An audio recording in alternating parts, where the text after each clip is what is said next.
Vegan Circus sur Alp Radio, groupe qu'on avait eu la joie et l'honneur d'avoir pour notre émission dernière de CO2. Oui, avec c'était un grand voyage, cette émission quand même. Transcendantal.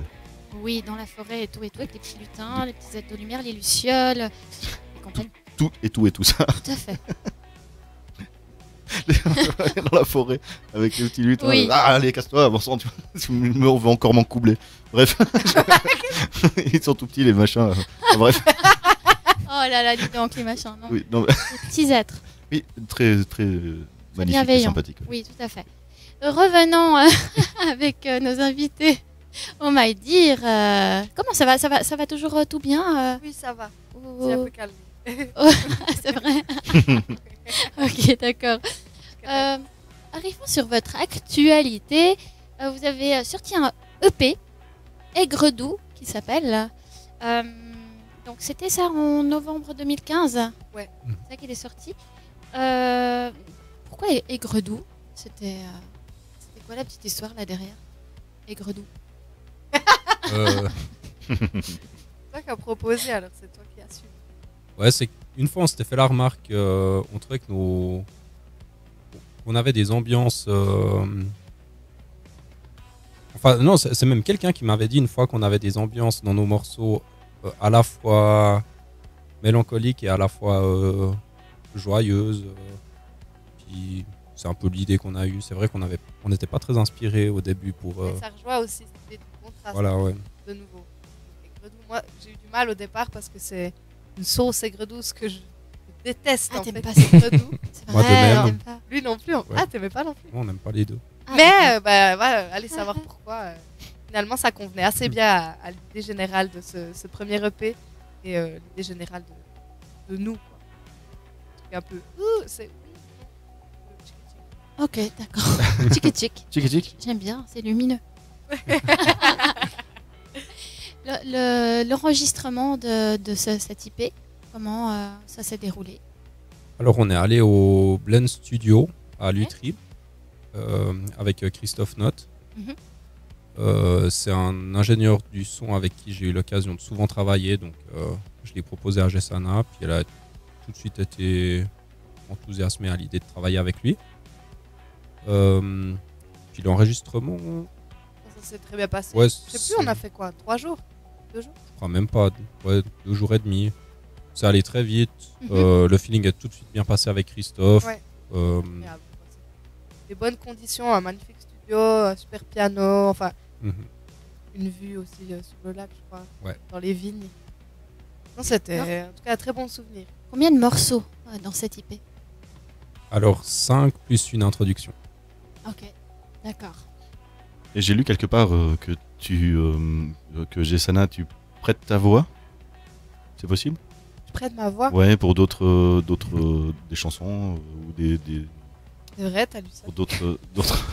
Oui, j'ai lu ça, mais peut-être. Quelqu'un m'a volé mon identité. Ah Mais mince écoute, alors. non, est-ce que je prête ma voix? Non. Non, pour d'autres chansons. À un temps, tu le faisais peut-être avant ton projet, enfin votre projet. J'arrive plus à rassembler ma mémoire droit à l'instant même, mais à part ça, ce serait un de mes rêves de faire un doublage de voix de Disney. Ouais. Ah oui, non, c'était pas dans ce sens-là. Je te verrais bien en plus. C'est vrai, Excellent. effectivement. Mais non, tu as pas chanté avec d'autres groupes, des Si groupes si plus j'ai connus fait. aussi. Attends, mon Dieu, pourquoi j'ai fait ça? Appelle-moi Sam, ça ira. Oh. Si, j'ai dû sûrement faire. Bon, voilà, ma question tombe à l'eau. Plouf. Oui. Je n'arrive pas à retrouver quelque chose comme ça de concret. Toi, t'as une idée? T'avais un groupe avant My Dear. Ouais, mais c'était justement un projet, mais est-ce T'as que j'ai participé collaboré? à Jésus-Christ Superstar. Ouais. Ah, c'est vrai? Oui, enfin, c'est un projet, J'ai un vu le gros spectacle. projet chaque année. Chaque année, c'est en biennois. Je sais pas quoi. Mais c'est avec l'ensemble des cuivres jurassiens, puis une chorale vaudoise et jurassienne. Ok. Ils font chaque année un gros truc, 6 représentations, puis ils engagent en fait un soliste. Puis Ok. l'année passée, c'était Jésus-Christ Superstar, puis Ok. ils m'ont proposé de faire tous les rôles qui me convenaient bien, parce que ça avait un côté assez schizophrénique de Jésus, Marie-Madeleine et Judas. Et j'ai trouvé ça assez cool comme expérience. Donc dans ce cas-là, ouais, D'accord, alors. de temps en temps, je sors de contexte et je suis comme chanteuse professionnelle. Enfin, je suis engagée de à ce niveau-là. Ouais. Mon Dieu, je n'arrive plus à parler. Ouais, c'est bon. On est là pour Ok, c'est bien. t'appuyer. Merci. Et puis donc après cette EP, vous avez vous envisagez de sortir un album? Disons, pour commencer, on a enregistré il y a moins d'un mois 2 singles qu'on va sortir entre fin décembre et début janvier.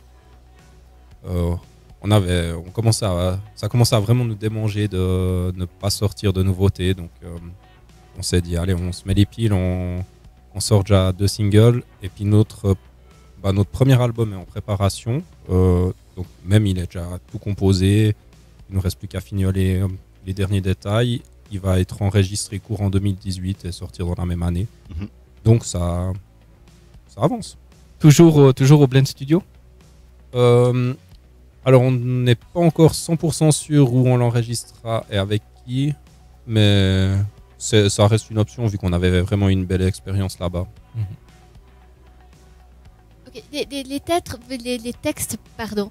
Les textes sont en français et en anglais. J'ai entendu anglais, français. C'était c'était important pour vous de garder, de mettre ces deux langues-là dans vos Ouais. chansons? Je crois, ouais, ça amène de nouveau justement une diversité. Quand on joue en duo, c'est aussi un des plus gros challenges, c'est de pouvoir amener justement, enfin de faire que le public à aucun moment se dise ou ressente un manque ou genre ah là il faudrait quelque chose, nanana. Mhm. Et du coup, effectivement, de varier les textes autant français que anglais, c'est deux langues en tout cas personnellement qui me touchent quand je chante sur ces deux langues. Ma voix aussi sonne différemment sur ces deux langues, donc ça amène aussi, comme la voix est un instrument, c'est comme si je changeais de guitare en fait. Mhm. Donc ça amène aussi une variation à ce niveau-là. Puis aussi, les textes sont écrits autant par Baptiste que par moi-même. Et Baptiste, lui, il a une préférence pour justement écrire les textes en français. Donc Ok. ça a aussi amené ça en fait. dans- Ok. dans la Et collaboration. en congolais, vous voulez pas essayer un jour? Écoute, non. Moi je suis assez Pourquoi chaud, pas. mais, Mais il faudrait que quelqu'un ouais. nous écrive un texte. D'accord. En sénégalais, je peux vous aider. C'est vrai? Ouais. Je suis moi-même sénégalais. Ça se voit pas. Là, tout de suite, comme ça, on voit pas. Mais... Non, ça saute pas aux yeux, mais. non. Non, mais voilà. Pourquoi pas une langue un peu improbable comme ça, Le en fait. allemand. Oh, les cheveux de tête. Et Encore peu de temps, mais. l'inspiration des paroles, vous prenez d'où vos inspirations? Je sais pas, la guerre, la famine, j'en sais rien. Personnellement, L'amour. L'amour aussi. L'amour. alors je prends d'abord position et tu diras sur les textes. Mais personnellement, c'est toujours des choses assez privées et personnelles, quoi. Des événements qui se passent dans ma vie, voilà, un peu c'est ma psychanalyse personnelle. Donc c'est vrai que si quelqu'un va vraiment aller creuser sur mes textes et en faire des petites analyses, clairement il aura des sacrées bribes de ma vie entre les mains. Mais par contre, je suis pas quelqu'un qui... Enfin, j'ai jamais trop composé des chansons d'amour. Enfin, c'est plutôt... Ouais, je sais pas. Mais c'est en tout cas toujours des choses personnelles. C'est thérapeutique. quelque Ouais. part. C'est assez Ok. thérapeutique. Et souvent très imagé, métaphorique, blablabla. Donc c'est des fois difficile de comprendre réellement ce que je ressens à ce moment-là. Ce qui est cool. Je m'infiltre. Est-ce que ça t'est déjà arrivé de pas comprendre pourquoi t'as écrit telle ou telle chose plus tard, avec le recul? Genre, ah, mais putain, pourquoi j'ai écrit ça comme ça? Pourquoi j'ai dit ça? Je crois pas, parce que ma façon de faire, en fait, quand je compose une chanson, elle va tout à l'envers de ce qu'on peut imaginer des chanteurs. C'est que je vais d'abord tout composer ce qui est instrumental, et à la fin, je chantonne un peu des mélodies. Puis vraiment, à la fin des fins, je me dis, bon, Jess, ok, ça te procure des émotions, toute cette instrumentation-là, mais c'est quoi? Quels sont les mots, en fait? C'est quoi l'histoire qui doit se cacher là derrière? Donc, il y a justement assez un long processus de réflexion avant que vienne vraiment l'histoire avec des mots. Donc, je suis moins surprise à ce moment-là, vu que j'ai dû vraiment aller chercher, genre, ah ok, c'est ça. Ouais, ce qu'il faut aussi préciser, c'est que généralement, enfin les deux, on fonctionne comme Jessana l'a expliqué, on compose d'abord la musique, Mhm. et puis souvent quand on a un nouveau morceau, donc une nouvelle ébauche avec tout ce qui est instrumental, on se départage un peu qui écrit le texte d'après celui qui est le plus inspiré par le morceau. Mhm. Donc on n'a jamais, enfin personnellement, j'ai jamais eu un thème où avant d'avoir le morceau, je me disais tiens, je vais écrire sur ce thème, c'est plus ce que le morceau m'inspirait. Puis je crois que les deux on fonctionne comme ça. Hein. Ça marche Ok. bien. J'aimerais beaucoup aborder le clip, le clip Sucre d'orge. Il est réalisé par Bastien Brand et Wrangling Wills. J'ai vu ça, dis donc. Parlez-nous de ce clip. Alors, Je l'ai trouvé fantastique. Hein, C'était une parenthèse. superbe expérience. Bastien a beaucoup amené, autant pour la qualité du clip que aussi pour le scénario, parce que à la base on lui a juste envoyé tous nos morceaux, puis on lui a demandé quel morceau lui parlait le plus. Ok. Il avait une préférence pour Sucre d'Orge, et c'est un peu lui qui a proposé l'idée de ce parcours d'une petite fille dans une forêt avec des petites créatures spéciales et puis un côté justement étrange qui plane tout le temps. Ce que j'aime bien dans ce clip, justement, c'est que en fait, c'est un peu étrange. On n'arrive pas d'emblée. En fait, chacun doit un peu créer sa propre histoire. Il n'y a pas une évidence. Mhm. Après, dans un clip vidéo, c'est quand même limité à une durée de 3 minutes et quelques. Mhm. On ne peut pas mettre beaucoup de détails. Mais ce qui est cool, c'est ce qui laisse justement la place aux gens d'un peu faire marcher leur imagination. Quelque chose qui est, je pense, de plus en plus rare dans notre monde en ce moment. Ouais. On a tout comme ça sous les yeux. Et ce que je trouvais bien aussi, c'est qu'il y a cette ambiguïté de quel est le caractère, le personnage principal qui est finalement le gentil. Parce qu'on a toujours besoin un peu de se rassurer, de dire ah ça c'est le gentil, c'est le méchant. Et je trouve que chaque personnage a en fait quelque chose, un côté menaçant mais un côté touchant. Et ça je trouvais très bien, il a vraiment cerné l'histoire de cette chanson quoi. Et cette petite comédienne qui joue très bien son rôle, Ouais. j'ai vraiment été Elle est très incroyable. touchée. Waouh, c'était magnifique. Ça aussi pour trouver une petite fille comme ça, c'est quelqu'un dans votre entourage. Ouais. Oui. Oui, alors c'est la fille du confrère de théâtre de ma sœur, parce qu'une de mes sœurs est beaucoup dans le théâtre. Ok. Et justement, vraiment, son partenaire de théâtre principal, c'est sa fille. Donc, c'est une fille qui a aussi toujours baigné dans ce monde un peu Mhm. clown de la comédie. Et moi, je l'ai connue quand elle avait justement 5 ans, 4-5 ans. Et tout de suite, j'ai flashé sur cet enfant. Quoi. Elle est incroyable, elle est magnifique. Elle a un truc justement magique Mhm. et vrai et authentique. Et Mhm. justement, au moment où on a réfléchi à un clip et puis qu'on avait un peu ces idées-là, moi, tout de suite, j'ai dit, il faut que je vous propose cette petite fille. Elle est incroyable. Puis elle se débrouillait, mais mieux que nous, quoi.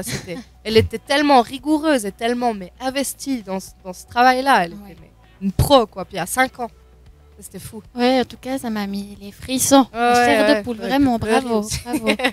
Et tout est magnifique, il est vraiment réussi ce clip, quoi. Merci. Bravo. Moi, je suis assez fière. C'est des fois difficile de s'auto-congratuler. Il faut. Mais Là, c'est c'est bien, c'est important. important. C'est effectivement un Vraiment. petit bijou, je trouve. Il est vraiment, Mhm, vraiment reconnaissante. mhm. Amen. J'ai vu aussi qu'il y a des petites covers de Edith Piaf. Enfin, j'ai entendu du Edith Piaf, mais notamment avant, là, quand tu Quand tu Tu avais t'entraînais. soundchecké. tu t'entraînais, voilà. Parle-nous aussi de ça. Et pourquoi Edith Piaf? Je pense que c'est un peu le même récit que pour notre cover de Smell Like Teen Spirit. C'est que, en fait, c'est des reprises qui sont venues à nous plus qu'on a cherché à les faire. Et là, pour cette reprise de Edith Piaf, j'avais de nouveau la partie instrumentale, parce que je faisais à la guitare, j'avais ce petit arpège, etc. Puis j'avais aucune inspiration. Quand j'étais là, mais qu'est-ce que je vais pouvoir raconter là-dessus? Puis tout à coup, je ne sais pas comment, mais sont venus le quand il me prend dans ses bras, puis ça allait parfaitement sur pourtant une rythmique et une harmonie totalement autre, mais ça allait bien dessus, puis ça s'est fait comme ça. Donc je pense des morceaux autant, des immenses classiques de la chanson, Ouais. si on veut les refaire, je pense que ça va pas fonctionner, hein. Ça peut, mais autant que ça soit complètement autre chose. Ça doit être une rencontre, quoi. Ouais, voilà, je Mhm. pense. Si on veut forcer cette rencontre, je pense pas que Ouais. ça donne quelque chose de Mhm. réussi. Réussi. Puis Ok. dans tous les cas, les rejouer tels quels, ce sera jamais autant intense et parfait que les versions originales. Autant se l'approprier en transformant Faire- totalement l'ambiance. Mhm. À votre sauce, quoi. Mm. Ok, d'accord. Vous avez des projets respectifs à chacun, hein, j'ai vu. Toi, Baptiste, tu es dans de nombreux groupes, c'est Oui. bien ça? Effectivement. Ok, donc musique, compo. Ouais, c'est du 7 jours sur 7. Puis j'ai toujours aimé écouter beaucoup de styles de musique. Puis là, j'essaye de reproduire la même chose dans mon jeu, c'est-à-dire jouer dans plein de projets, dans des styles différents. Mhm. Donc, c'est vrai qu'au final, je touche autant au jazz qu'au metal, qu'à la musique électronique, au hip-hop, vraiment tout plein de styles Complet. différents. Donc là, ces temps, j'ai pas mal à faire avec plusieurs groupes de métal romans, dont Prométhée de Genève, Buried Side du Jura bernois et puis Science of Disorder de Lausanne. Sinon, j'ai aussi des projets électroniques, un en trio avec basse et guitare. Donc on fait vraiment de la techno dans laquelle je joue de la batterie acoustique mais aussi des pads. Le projet s'appelle X-Robot, puis c'est vraiment... On se met dans une ambiance... En fait, on se met dans le rôle des DJ. Donc on joue un groove, on le fait tourner tant que les gens dansent, et puis généralement on fait des concerts de 3 heures minimum, sans pause, ou improviser, et puis c'est vraiment... On donne tout ce qu'on a. Moi, chaque fois que je te vois jouer, je suis toujours estomaqué par ton adaptation à tous les styles de musique, ta versatilité. Si je te dis qu'en te regardant jouer, je ressens du groove de Simon Phillips, la technique de Dave Weckl et puis une créativité à la Benny Greb, t'es plutôt content ou tu aurais imaginé d'autres batteurs que je verrais en toi? Alors dans tous les cas, je suis très content parce que les trois sont des pointures, donc ça me fait plaisir que tu me dises ça. Après, pour être honnête, c'est pas non plus mes influences principales. En tout cas, Benny Greb, c'est un batteur que j'écoute beaucoup. Mais sinon, ouais, il y a beaucoup d'autres batteurs qui m'inspirent aussi. Donc c'est vraiment un mélange d'une centaine de personnes, je pense, qui se reflètent dans mon jeu. Dans lequel tu es le plus à l'aise? Tu dis par rapport au style ou bien? Par rapport au style, ouais, pardon. Je dirais que c'est quand c'est un style improvisé, quel que soit, enfin dans lequel j'ai des libertés et que je dois pas par exemple lire une partition ou jouer tel quel un rythme.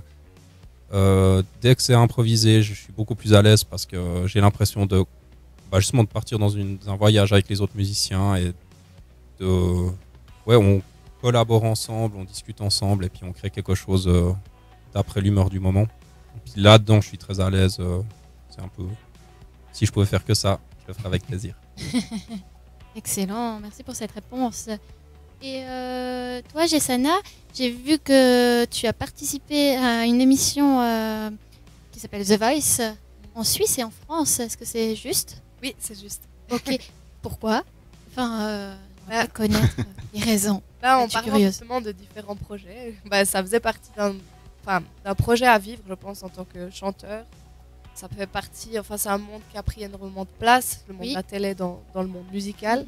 Et c'est vrai que la première fois que je l'avais vécu en Suisse, j'avais, je pense, 22 ans, j'étais pas encore dans une haute école, donc en gros, j'avais juste rien pour l'instant dans ma vie.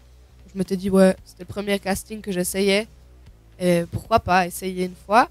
Et après cette première expérience, j'en étais sortie pas mal déçue et pas mal abîmée un petit peu. C'est quand même un monde vraiment particulier. Et la version française m'a contactée en fait et m'a proposé de me lancer dans leur propre machin. Ah, c'est eux qui t'ont contacté? Ouais, voilà. Je me serais pas relancée, je pense, de moi-même, mais j'avais quand même encore vraiment des choses à apprendre et des choses à classer en moi. Des idées de peut-être quand même ce métier-là, par ce biais-là, peut-être le plus facile ou peut-être. Enfin, il y a beaucoup d'ego aussi, je pense. On a toujours un peu cet ego qui a envie de se mettre sur le devant de la scène. Et j'avais encore une petite voix de l'ego derrière qui était allez, j'aimerais quand même essayer. Du coup, j'ai accepté de retenter cette expérience-là en France. Bonne expérience? Un peu le même ressenti que la première fois. Après, ce qui était cool, c'est qu'à ce niveau-là, à ce moment-là de ma vie, j'étais déjà à la haute école, donc clairement, je m'en fichais de partir à n'importe quel moment de cette émission. J'avais quelque chose sous les pieds. Donc j'avais beaucoup moins de stress et puis j'ai pu vraiment aussi, j'en ai fait mon travail de bachelor aussi, un peu un journal intime de ce qu'est justement le monde de la télé, vu de la part d'un candidat. Et du coup, j'avais pas mal le regard extérieur sur tout ça, ce qui m'a aussi protégée un peu parce que c'est vraiment pas facile, quoi. C'est un monde, moi, qui m'a un peu fanée. Enfin, si j'étais restée plus longtemps, ça m'aurait vraiment pas fait plus de bien. Vraiment dans les cadres et il te conditionne dans le système. Ouais, je pense que ça rejoint un peu l'histoire de Baptiste, d'apprécier en fait le monde où on a la liberté de faire ce qu'on veut. C'est exactement ça. Parce que dans un programme comme ça, tout est minuté, que ça soit notre manière d'être habillé, notre manière de chanter, etc. Et moi, je suis aussi une chanteuse musicienne qui vit les choses sur le moment. Alors parfois ça donne des trucs qui sont pas géniaux, mais parfois ça peut justement m'emmener dans des mondes où j'étais waouh, je m'attendais pas à ça. Et dans la télé, il n'y a pas de place pour ça, pour ce genre de vraiment pas. personnage-là. Non. Ça leur fait peur, mais ce que je comprends totalement, parce qu'ils ont c'est une pression de fou, que ce soit l'audimat, l'argent, enfin c'est Ouais, c'est immense toujours très, très production. corrompu comme aussi. aussi. comme système. Donc il y a aussi tout qui est manigancé. Enfin. Ouais, mais justement, je me demandais dans The Voice, par exemple, où il y a quand même peut-être, tu viens déjà avec un talent. J'espérais personnellement qu'ils essayaient pas de te conditionner dans tel. Enfin bon, je sais pas les émissions que je suis, donc voilà, mais je me disais que voilà, tu arrives avec un talent, tu essayes de donner de ta personne, mais non, c'est pas le cas. Bah, ça vient pour moi, pour mon ressenti. Après, ça reste personnel, mais j'ai vraiment eu l'impression. Je suis restée pour 3 étapes dans cette émission. Et la première étape, c'est celle où ils nous laissent encore le plus de liberté. Mais j'ai déjà dû vraiment lutter pour imposer la chanson que je voulais, de la manière que je voulais. Je voulais vraiment amener quelque chose que j'aurais pu prendre en concert, quoi. Je voulais pas déjà, dès la première étape, me foutre dans un format, voilà. Mais plus on avançait et plus ça devenait étroit. Mais j'avais l'impression qu'ils ont fait leur petit bout de chemin de manipulation pour qu'on se rende de moins en moins compte qu'on est gentiment en train d'être dans une pièce de plus en plus étroite, quoi. Il y a des gens qui sont payés pour ça. Ouais, et c'est sont très forts. Et en fait, ça te déconnecte en fait de ton propre Totalement. toi, en fait, Ouais. finalement. Oui, puis c'est vraiment ce que j'ai ressenti aussi.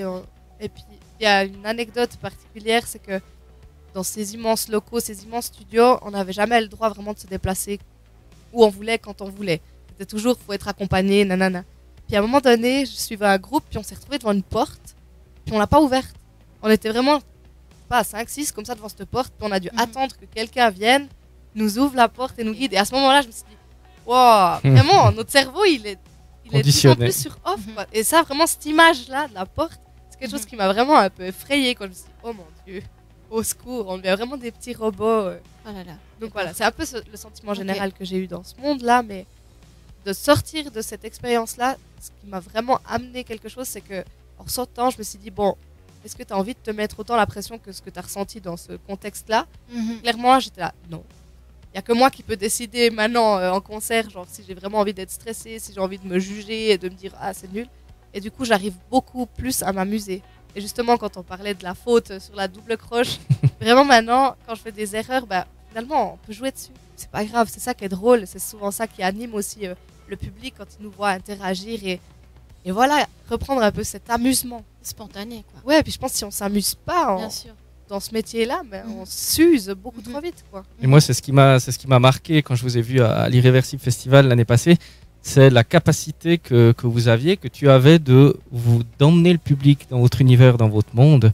C'est vraiment, vraiment cool. Et je me demandais, est-ce que c'est quelque chose d'inné ou est-ce que vous le travaillez? C'est quelque chose qui s'est quand même travaillé aussi, je pense, avec l'expérience de jeu. Mais il y a aussi, je pense, on est les deux, je pense, très spontanés. Ça s'est peut-être ressenti aussi dans l'interview. Enfin, tout à coup, je dis n'importe quoi et la seconde après, je sais plus ce que j'ai dit. Et Baptiste s'amuse beaucoup de ce côté-là. Il est bon public, il alimente ma bêtise parfois. Mais je pense que, quand même, rien que l'interaction entre nous deux, ça s'est travaillé. Enfin, ça s'est acquis avec les concerts. Voilà, ouais, ça s'est travaillé avec les concerts, mais d'un autre côté, c'est aussi quelque chose qui est venu un peu tout seul parce qu'on a le contact facile entre les deux. J'ai l'impression que dès le premier concert qu'on a fait ensemble, on avait déjà